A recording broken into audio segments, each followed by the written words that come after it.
আসসালামু আলাইকুম রহমতুল্লাহ।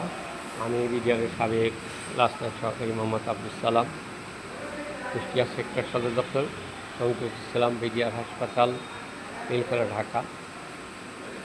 আমার স্ত্রী অসুস্থ ছিল এবং অসুস্থজনিত কারণে তার অপারেশনের ডেট নির্ধারিত হয়েছিল 25শে ফেব্রুয়ারি 2009 তারিখে।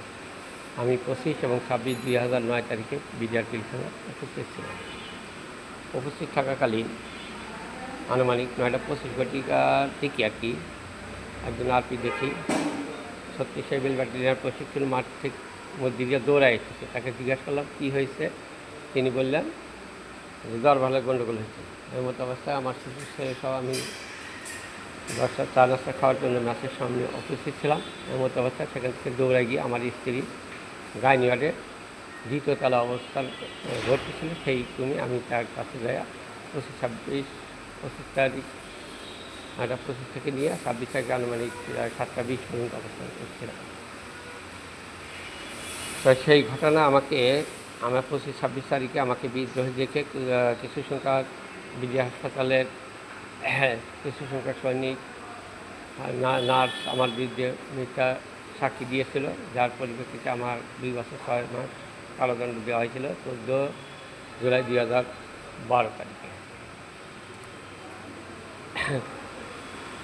এই 2012 তারিখে শাস্তি প্রদান করা হয়েছিল, যা ছিল সেই শাস্তি ছিল সম্পূর্ণ মিথ্যা সাক্ষীদের সাক্ষীর ভিত্তিতে। আমার বিরুদ্ধে বিডিআর কর্তৃপক্ষ কর্তৃক 10 জন সাক্ষীর সারসংখ্যা প্রেরণ করা হয়েছিল। তার মধ্যে থেকে 4 জন সাক্ষীকে আমার বিরুদ্ধে আদালতে সাক্ষ্য প্রদানের জন্য উপস্থাপন করা হয়েছিল। সাক্ষীদের মধ্যে ছিল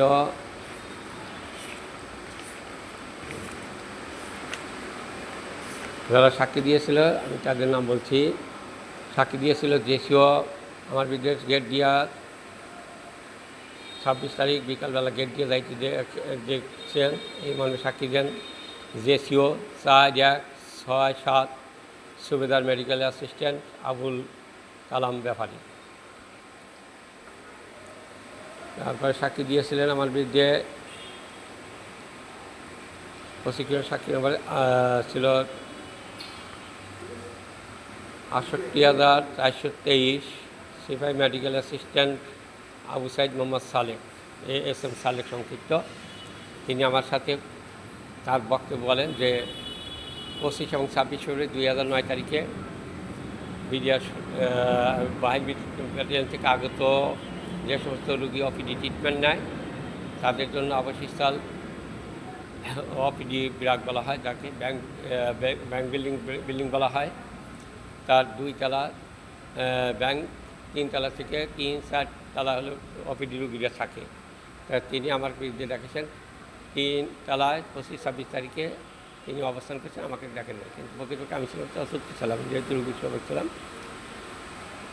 এখন প্রশ্ন হলো সে 25-26 তারিখে আমার সাথে তার কথা হয়েছে এবং সে আমাকে দেখে নাই মারবে সাক্ষী প্রদান করছে, কিন্তু তার বক্তব্যে আদালতে যে বক্তব্য দিয়েছেন সেই বক্তব্য এবং গত এখানে যে পেপারস আছে আমার কাছে তার দেওয়া ফেসবুক থেকে সংগৃহীত 17 সেপ্টেম্বর 2024 তারিখে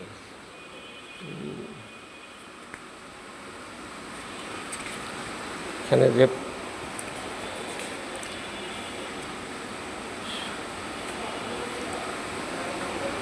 17/9/2024 তারিখে যে পেপারস আমি ফেসবুক থেকে তার বিশাল বড় একটি বক্তব্য কপি করে নিয়েছি।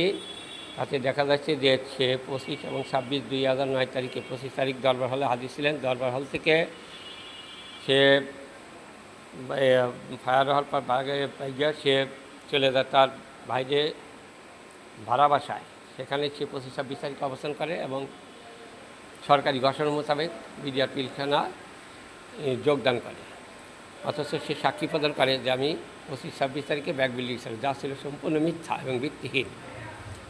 এই ঘটনা এবং আবুল কালাম ব্যাপারী তিনিও ছিলেন 25-26 তারিখে পিলখানার বাইরে, অথচ তিনি মিথ্যা সাক্ষী দিলেন যে আমি পিলখানা ছিলাম। আরও যে সমস্ত দুইজন সাক্ষী ছিল, স্টাফ নার্স শিল্পী রানী দাস, তিনি আমার কাছ থেকে আন্ডারটেকিং নিয়েছিলেন যে রুগী নিয়ে যাচ্ছে, এর জন্য কর্তৃপক্ষ দায়ী নয়। আমার লিখিত স্টেটমেন্ট টিপিআর ফর্মে লিপিবদ্ধ করে রাখেন।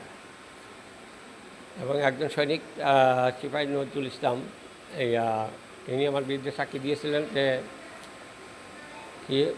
সে আমাকে 36 সেভিল ব্যাটালিয়ন মাঠে আমাকে সলা পরামর্শ করতে দেখেছেন, যা ছিল সম্পূর্ণ মিথ্যা এবং ভিত্তিহীন। তার কাছে কোনো দালিলিক প্রমাণ ছিল না। এই ছিল আমার সাক্ষীদের বক্তব্য, যা সম্পূর্ণ মিথ্যা এবং ভিত্তিহীন ছিল। কোর্ট চলাকালীন আমি বিডিআর কর্তৃপক্ষের কাছে আমরা বিডিআর সদস্য যারা বিশেষ আদালত কর্তৃক 10 আদালত কর্তৃক বিশেষ আদালত 10 কর্তৃক গ্রেপ্তার করা হয়েছিল, সেই গ্রেপ্তার করার পর আমাদেরকে তৎকালীন DG major general Shakil Mainul Islam sir নির্দেশক্রমে চাকরি হতে সাময়িক বরখাস্ত করা হয়েছিল। বিএসআর পার্ট 1 বিধি মোতাবেক এখানে যে আছে সেই বিধিটি দেখা যাচ্ছে সরকারি কর্মচারীদের যদি কেউ ফৌজদারি মামলায় অর্থ আত্মসাতের মামলায় চুরির দায়ে অপযুক্ত হয়, সেই ক্ষেত্রে তাকে সাময়িক বরখাস্ত করার বিধান রয়েছে, যার নোট 73-এর বিধি 2-তে উল্লেখ করা হয়েছে। অথচ আমরা কোনো চুরি করি নাই, ফৌজদারি মামলা গ্রেপ্তার হই নাই। বিশেষ আদালতে আমাদেরকে ডিজি বিচার করছেন, সেই বিচারের আদেশে আমাদেরকে সাময়িক বরখাস্ত করা হয়েছে, যা সরকারি বিধির মধ্যে আওতাভুক্ত নয় বলে মনে করি।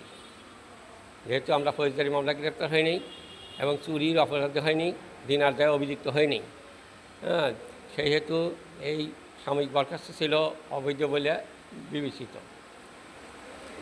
এই সাময়িক বরখাস্ত আদেশ পাওয়ার জন্য কর্তৃপক্ষের বরাবরে কোর্ট চলাকালীন আবেদন করা হইলে তিনি আমাদের এই সাময়িক বরখাস্তর আবেদনপত্রটি বর্ডারঘাট হাসপাতাল, ঢাকা, পত্র নম্বর 700/27-1/তদন্ত উইদিন ব্র্যাকেট তদন্ত তারিখ 18 মার্চ 2012 তারিখে মোহাম্মদ নূর আহমেদ লেফটেন্যান্ট কর্নেল অধিনায়ক বিজিবি হাসপাতাল কর্তৃক স্বাক্ষর করে একটি চিঠি sector commander border guard Bangladesh sector সদর কুষ্টিয়া বরাবর প্রেরণ করা হয়েছিল, যার উত্তর অদ্যাবধি আজ পর্যন্ত আমাকে জানানো হয়নি। আমার এই সাময়িক বরখাস্তের আদেশ চেয়েছিলাম, সেই সাময়িক বরখাস্তের আদেশনামার অদ্যাবধি কোনো কপি বিজিবি কর্তৃপক্ষ প্রদান করেন নাই। তারপরে হলো আমাদেরকে আত্মপক্ষ বিডিআর কর্তৃপক্ষ আমাদের যুক্তিতর্ক সম্পূর্ণ গ্রহণ করার পরে কর্তৃপক্ষের বরাবরে আবেদন করা হয়েছিল 2 জুন 2012 তারিখে প্রসিকিউটর যুক্তি খণ্ডনের বক্তব্যের মোহরি কপি এবং আমাদের দাখিলকৃত সকল আত্মপক্ষের সমর্থনের নথিপত্র সার্টিফাইড কপি পাওয়ার জন্য বিজিবি কর্তৃপক্ষ কর্তৃক অদ্যাবধি তার কোনো ডকুমেন্ট আমাদেরকে প্রদান করেন নাই, যার কারণে আমরা কোনো ধরনের আপিল আবেদন করার সুযোগ পাইনি। এই বিষয়ে আমরা দেশবাসী সহ বিজিবি কর্তৃপক্ষ, মাননীয় প্রধানমন্ত্রী, স্বরাষ্ট্রমন্ত্রী দৃষ্টি আকর্ষণ করছি। বিডিআরের এই বিশেষ আদালত কর্তৃক যে বিচারের রায় প্রদান করা হয়েছিল তা ছিল সম্পূর্ণ একটি ক্যাঙ্গারু কোর্টের বিচার। এখানে আমাদের কোনো আইনজীবী নিয়োগ করার সুযোগ নামে মাত্র ছিল, কিন্তু তারা আমাদের পক্ষে কোনো কথা বলার সুযোগ পান নাই। আমার সামরিক বিডিআর হাসপাতালের মেজর ইফতেখারুজ্জামান স্যারকে আমি ফ্রেন্ডস অফ দ্য 21 নিয়োগ করেছিলাম, তিনি আমার পক্ষে একটি কথা বলেন নাই। তারপরে লেফটেন্যান্ট কর্নেল মসলিউদ্দিন সাহেব, তারপর দুজন কারণে লেফটেন্যান্ট কর্নেল মসলিউদ্দিন স্যার নিয়োগপ্রাপ্ত হয়েছিলেন, তিনিও আমাকে কোনো প্রকার সাহায্য সহযোগিতা কিছু প্রদান করেননি। নামে মাত্র শুধু ফ্রেন্ডস অব দ্য অ্যাকিউজড হিসেবে নিয়োগ দিয়েছিলেন। এই পরিপ্রেক্ষিতে বিডিআর হাসপাতাল কর্তৃপক্ষ কর্তৃক আমাকে 14 জুলাই 2012 তারিখে 2 বছর 6 মাস কারাদণ্ড শাস্তি প্রদান করেছিলেন। এখন এই ঘটনার যে সাজা প্রদান করা হয়েছে তা ছিল সম্পূর্ণ মিথ্যা, ভিত্তিহীন এক সাক্ষীদের বক্তব্যের আলোকে। মাননীয় প্রধানমন্ত্রীর কাছে আমাদের বিনীত অনুরোধ, বিশেষ আদালত কর্তৃক যে রায় প্রদান করা হয়েছিল সেই রায় বাতিল করে নিরাপদ সৈনিকদেরকে চাকরিতে পুনর্বহালের প্রয়োজনীয় ব্যবস্থা গ্রহণের জন্য বিনীতভাবে অনুরোধ জানাচ্ছি। ধন্যবাদ সকলকে।